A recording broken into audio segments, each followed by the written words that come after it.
هم یه محموله 530 تنی که حدود 7 ماه طول میکشه به مقصد برسه و بیش از 200 میلیارد شاید کرایه‌اش باشه. چند تونه خالصش؟ خالص 420 و چند متر طول داره؟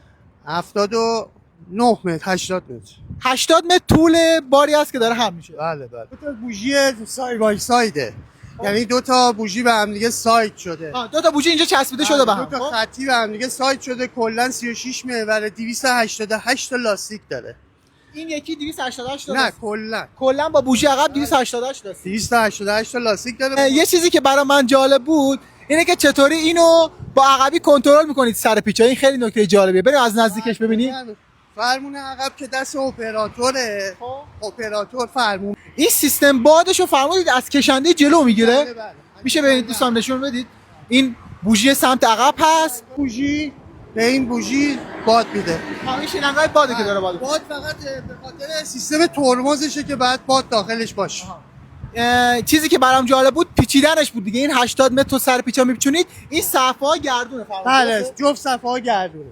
جفت صفحه‌ها گردونه وقتی که میگرده به صورت ضربدری میشه. یعنی روی بوژی بار به روی بوژی مثل ضربدر میشه.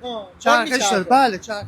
اپراتوری که فرمودید فکر کنم اینجا میشینه. درسته؟ این صندلی میشینه. آره فرمون عقب کاملا. یعنی در مجموع اگه بخوای حساب کنید این بوژی با بارش دو تا راننده داره. چند نفر هستین کلا بر حمله این بار؟ 8 نفر. 8 نفر فقط. بله. و چقدر وقت طول میکشه به مقصد برسه؟ والا تخمین زدیم 7 ماه 6 ماه. بله. از شیراز تا بندرعباس. از شیراز تا بندرعباس بله میره تو باج. از باج هم میره طرف قشم. باج یه نوع لندیگرافه که برای حمله ایناست دیگه. یه لندیگرافی که میکشنشن یه تخته میمونه رو آب که بوژی یا لوازم سنگین رو میزنن روش با کشنده هایی که تو دریا هست. اسم خاصی هم داره من نمیدونم. یه نوع کشتی‌هایی که فقط کشنده. بله با اونا میکشن میبرن میرسونن مقصد. از این بندر این بار فشارش رو چیه؟ این بالون نداره دیگه. رو روغنه. تمام وزن این بار رو روغنه. بانکاکشون فرمودید وسط بوژی هست. بله تو شاسیه.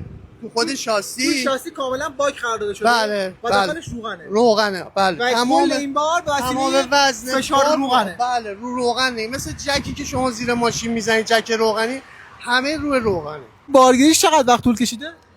بارگیریش چیزی بوده 2 ماه طول کشید. 2 ماه تو شرکت فاتح صنعت شیراز بودید. درسته؟ این ساخته فاتح صنعت شیراز. یا رو آوردیم و کوب کردیم و تا به هم دیگه وصلشون کردیم و سایدش کردیم و رفتیم زیر بار. یه 2 ماهی طول کشید. خیلی عالی، خیلی عالی.